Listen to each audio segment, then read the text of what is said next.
Hi friends, welcome back to Sarbath kid channel. நான் கார்த்திகா முத்து. இன்னைக்கு வாயில் வச்சா கரையக்கூடிய ரொம்பவும் டேஸ்டான பிரெட் அல்வா எப்படி பண்ணலான்னு பார்க்கலாங்க.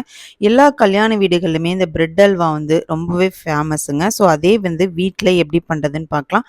பிரெட் அல்வாவில் 2 டைப் இருக்குங்க. ஸோ நான் இன்னைக்கு ஒரு டைப்பில் செஞ்சு காமிக்கிறேன். இந்த பிரெட் அல்வா நல்லா அந்த நட்ஸோட சேர்த்து சாப்பிடும்போது டேஸ்ட்டு அல்டிமேட்டாக இருக்குங்க. இப்போ வாங்க ஒரு சூப்பரான பிரெட் அல்வா எப்படி பண்ணுறதுன்னு பார்த்துடலாம். ஃபஸ்ட்டு பிரெட் அல்வா பண்ணுறதுக்கு நான் இன்னைக்கு ஒரு 7லேருந்து 8 பிரெட் ஸ்லைசஸை எடுத்திருக்கேங்க. இதே பிரெட் அல்வா ரஸ்கில் கூட பண்ணலாங்க. ஸோ அதுவும் டேஸ்ட் ரொம்ப சூப்பராக இருக்கும். நெக்ஸ்ட் வீடியோவில் நான் அதை போடுறேன். இப்போ இந்த பிரெட்டை 2 பீசஸாக இந்த மாதிரி கட் பண்ணி எடுத்து வச்சுருக்கேங்க. இப்போ அடுப்பை பற்ற வச்சு ஒரு கடாயை வச்சுக்கோங்க. அதில் தேவையான அளவுக்கு எண்ணெயை ஊற்றிக்கோங்க. எண்ணெய் நல்லா சூடாக இருக்கும்போது நம்ம கட் பண்ணி வச்சிருந்த பிரெட்டு துண்டுகளை எல்லாத்தையுமே போட்டு நல்லா பொன்முருவலாக வறுத்து எடுத்துக்கோங்க. ரொம்ப நேரம் எண்ணெயில் பொரிச்சிங்க அப்படின்னா பிரெட் கருகிரும். ஸோ மிதமான தீயில நல்லா பொரிச்சு எடுத்துக்கோங்க.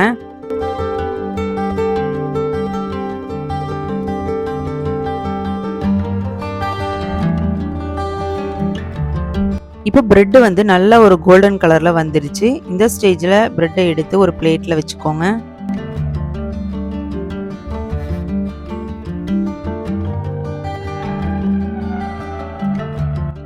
இப்போ எல்லா பிரெட் துண்டுகளையும் இந்த மாதிரி எண்ணெயில் பொரிச்சு எடுத்து வச்சுருக்கேன். நெக்ஸ்ட் அடுப்பை பற்ற வச்சு ஒரு பேனை வச்சுக்கோங்க. அதில் 1 ஸ்பூன் அளவுக்கு நெய் சேர்த்துக்கோங்க. நெய் கொஞ்சம் சூடானதுக்கப்புறம் நான் இன்னைக்கு நட்ஸ் எடுத்து வச்சுருக்கேன். பாதாமும் முந்திரியும் சின்ன சின்ன பீசஸாக. ஸோ இதை நெய்யிலே நல்லா பொன் வறுவலாக வறுத்து எடுத்துக்கலாங்க.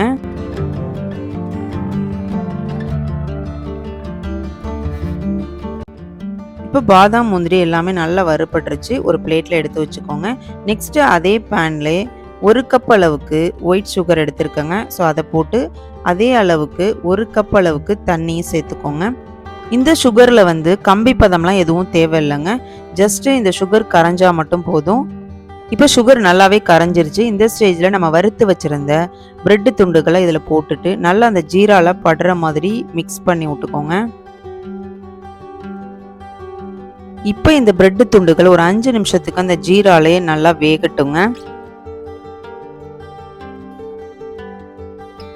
5 நிமிஷம் ஆயிடுச்சுங்க. பிரெட் துண்டுகள்லாம் கொஞ்சம் திக்காக ஆரம்பிச்சிருச்சு. இந்த ஸ்டேஜில் 1 கப் அளவுக்கு நல்லா திக்கான காய்ச்சின பால் ஊற்றிக்கோங்க.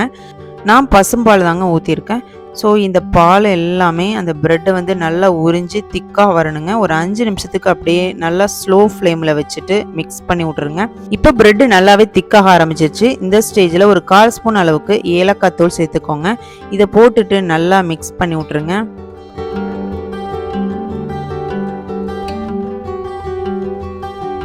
ஃபைனலாக அல்வா பதத்துக்கு பிரெட் வந்துருச்சுங்க. இது கூடவே நம்ம வறுத்து வச்சுருந்த நட்ஸ் எல்லாத்தையுமே சேர்த்துட்டு ஃபைனலாக 1 ஸ்பூன் அளவுக்கு நெய் ஊற்றிட்டு நல்லா மிக்ஸ் பண்ணி விட்டுட்டு அடுப்பை ஆஃப் பண்ணிட்டுருங்க. அவ்வளோதாங்க, ஒரு சூப்பரான பிரெட் அல்வா செம்மையாக ரெடி ஆகிட்டு. வாங்க பிளேட்டிங் பண்ணிடலாம்.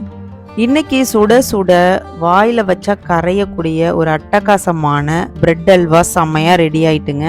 இதோட டேஸ்ட் செம்மையாக இருக்குங்க. நம்ம இதில் நெய் அதிகமாக ஊற்றலை. ஃபஸ்ட்டு 1 ஸ்பூன், அதுக்கப்புறம் லாஸ்ட்டில் 1 ஸ்பூன் தாங்க ஊற்றிருந்தோம்.